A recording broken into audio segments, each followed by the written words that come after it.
Chapter 4. The role of the managers. High performance starts with the managers and supervisors.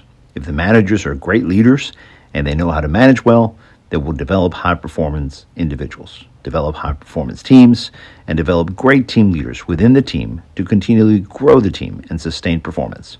It's a three-step approach. First, they develop the individual team members, they develop the team as a whole, and third, they develop the team leaders in the team. And it starts by the managers providing the three items: tools, training, and expectations. So let's start with providing the tools. The tools are anything and everything that the team members need to do their jobs. Tools can include equipment, supplies, hardware, software, office workspace, equipment, instructions, guidelines, processes, anything.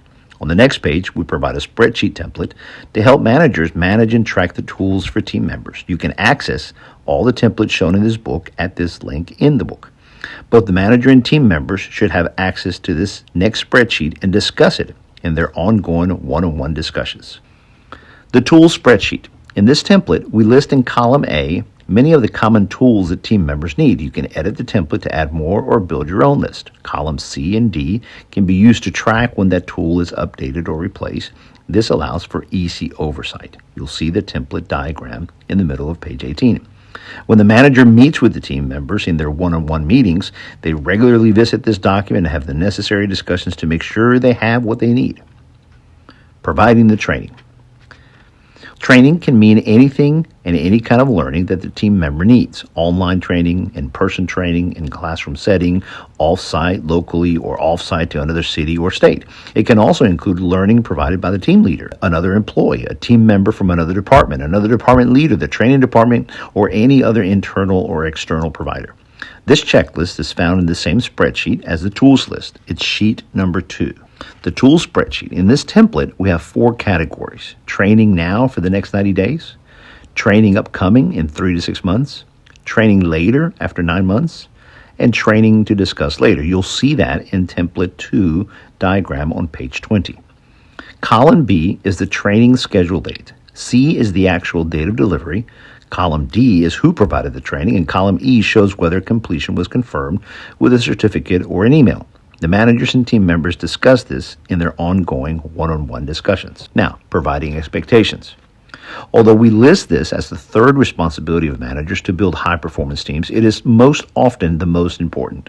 Expectations are those metrics that define what success is for each employee in their various projects, their tasks, and their responsibilities. These differ from employee to employee, and they may change as roles change, so the managers and team members have to remain fluid and review this on a regular basis.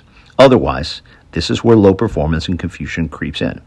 To manage and measure this, use sheet number 3 in the same spreadsheet template that you downloaded, the expectation spreadsheet. In this template, we use 2 columns. Column A shows what is expected, and column B shows the metric of success for each expectation. This particular spreadsheet is for a receptionist, but you can tailor it for any job, any position, and team member. See template 3 diagram in the middle of page 22. Note that the entry in column A is short, and the metric in column B is an actual number or a time expectation. Be specific, do not leave blanks, do not be vague. The managers and team members would discuss this in their ongoing one-on-one discussions. This is sheet number 4 of the same spreadsheet.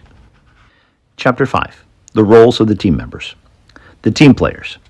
The 2 things that team members should bring to the table are 1, a great attitude and willingness to learn, and 2, a high degree of competence and excellence. Those are the game changers. Those are the things that allow for everything else positive to happen.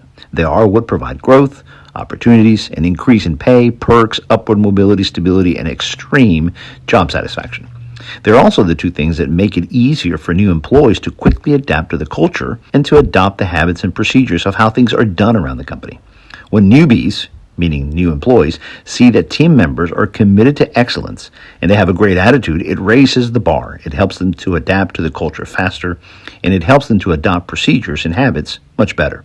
It makes for good peer pressure and more possible for the teams to manage themselves more. But when team members can see that low performance and bad attitudes are tolerated, the teams quickly become dysfunctional. So let's discuss willingness. Nothing replaces having a great attitude and a willingness to learn. Nothing. When team members can remain positive in the midst of problems and negativity, and they can learn from experiences, mistakes, and everyone else's failures, that is what makes it possible to build and sustain high-performance teams. But if team members are quick to go negative, moody, distant, or dramatic, then the team quickly goes dysfunctional. In this next chapter, we'll tackle the tools and strategies to help in this. Being hungry and humble. To develop and sustain a positive attitude and an ongoing willingness to learn, the team member has to have a conscious commitment to being hungry and to being humble. This was shown in Patrick Lencioni's fantastic book called The Ideal Team Player. Being hungry assumes that they want to grow and advance. That drives them to excel. Without that, it's easy to fall into complacency and status quo. But being hungry has to be balanced with being coachable to learn from others. And in order to do that, one has to be humble. Many make the mistake of being hungry to grow but not coachable to learn from others. And yet others are humble and coachable, but they don't push themselves to convert that into growth and excellence. In addition to being hungry and humble, there's one more key trait that helps team members develop a more positive and willingness attitude: people skills. This is sometimes referred to as street smarts or personality smarts, but either way, people skills is the ability for team members to understand themselves better, to understand the personality of others better, so they're not as easily triggered into bad moods and negative reactions by the actions of others, and they in turn can have stronger emotional control and help to address things better and more professionally. This is sometimes referred to as being self-aware. This means that you're aware of how you act and how you are being perceived by others, and that those two things are not usually the same. It's also being aware that you show positive traits and negative traits throughout the same day. By being aware of this, and that it applies to others as well, it tends to help each person become more patient with themselves and with others, and allows for better interaction and better teamwork. Without good people skills, we tend to become defensive faster and not as open to learn from others and from each other's experiences. So how do you fare? How would you rate yourself in these areas? Are you hungry? Are you humble? Do you have good people skills? Patrick Lencioni and his organization provide a powerful free survey that allows managers and team members to assess themselves in each of these areas. On page 28, we show you the diagram of their report. You can take the survey at this site in the link provided in page 28, and it will provide you with a report you can discuss with each other. Go take it now. Now, let's move to competence. You have to be good at your job. Not everyone can be the best, but you have to contribute value, lots of value. Otherwise, when budgets get tight and changes are needed, it's usually the most competent team members that move ahead with the company. There are two strategies that help foster competence. The first is to tap into your high performers. The second is to mentor each team member individually to become high performing. Let's cover both. Strategy number one to build competence: how to tap into your high performance and duplicate what they do best. The strategy is this. Number one, determine who are the best widget makers on the team. In other words, who are the best performers? Number two, ask yourself, what are they doing to be so successful? Do these top performers follow specific steps? Number three, if they have those steps written down, then that is the document from which to train everyone else to imitate them.